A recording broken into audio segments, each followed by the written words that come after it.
酥皮嘅世界有千千萬萬種，千祈唔好覺得只有一隻。上一年我哋講咗 Classic Puff 經典酥皮，今次講嘅酥皮難度會更加大，只可以喺天氣25度之下先可以做到，但係佢就可以用到普通嘅牛油。今日等我哋進入酥皮嘅世界，探索佢真正嘅樂趣。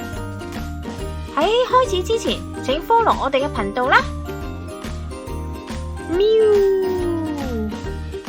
如果係第一次整或者之前未整過，我都會建議大家整翻 Classic Puff 經典酥皮，因為佢嘅難度係比較少。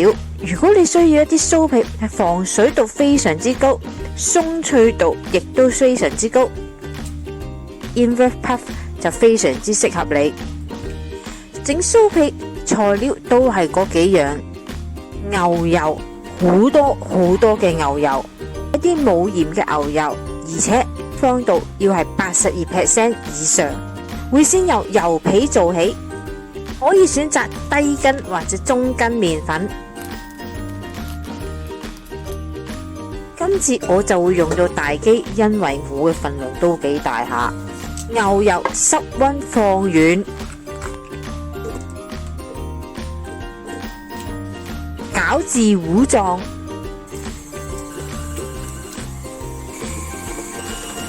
同麵粉混合，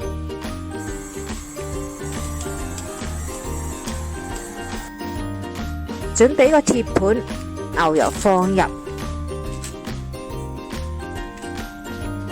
壓至正方形或者長方形嘅狀態，放入雪櫃冷藏。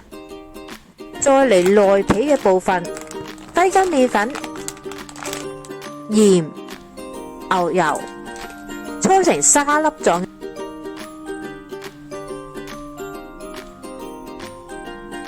都可以用座台式大機打碎。加入清水，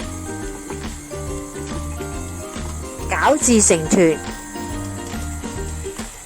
重點一嚟啦，麵團千祈唔好搞到完全光滑，光滑代表佢筋性已經產生，亦成品會有回彈嘅狀態。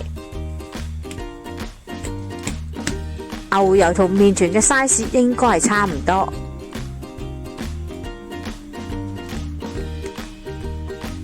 大概都係19乘19 cm， 將內皮放入雪櫃休息，灑上手粉，將油皮碌長。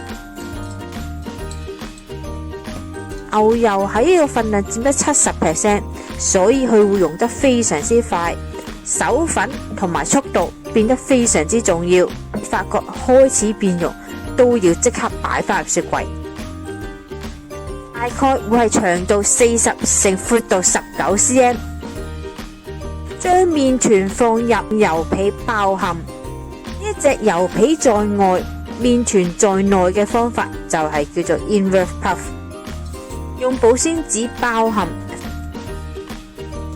放入雪櫃休息30分鐘。準備工具：麵粉、刀、間尺。酥皮雪櫃攞出。接口位向上，灑上手粉，硬長。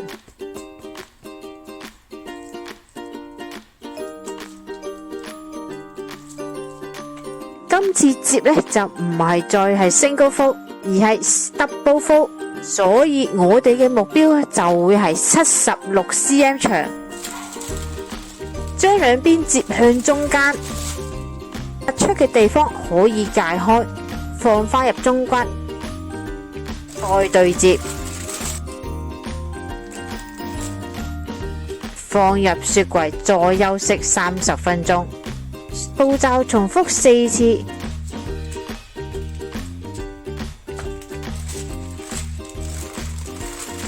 每次休息半粒鐘。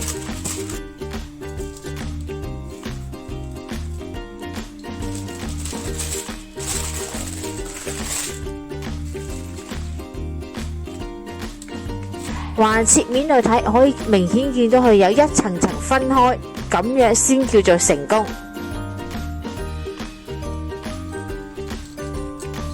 完成後可以將佢切割為4至5份，中間用烘焙紙隔開，用保鮮紙包含，放入冰箱冷藏。唔試皮又點知佢好唔好？今次就用方塊酥嚟試皮。普通用酥皮可以將佢壓至為3至5mm。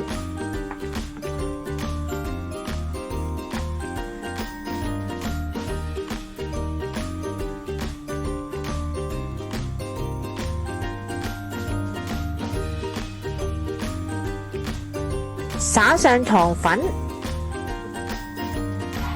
放入焗爐170度30分鐘。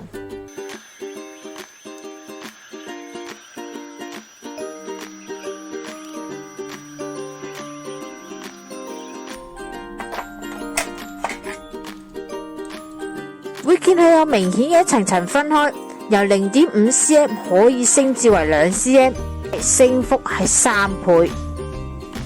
有啲酥皮仲可以升到4 cm。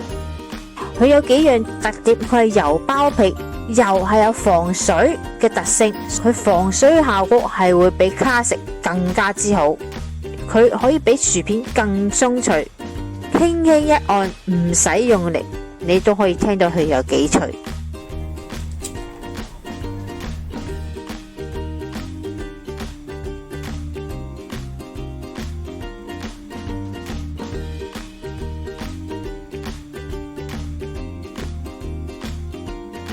但係佢嘅壞處就係你一定只可以喺25度以下先可以做到，而且做嘅速度要比 Classic 快1倍，技巧亦都要高1倍。今日嚟到呢度啦，詳細嘅食譜我哋會擺落 Facebook 嗰度，有興趣嘅大家可以去睇一睇。請 like 我哋嘅 Facebook 同埋 YouTube， 以便獲得更多嘅資訊啦。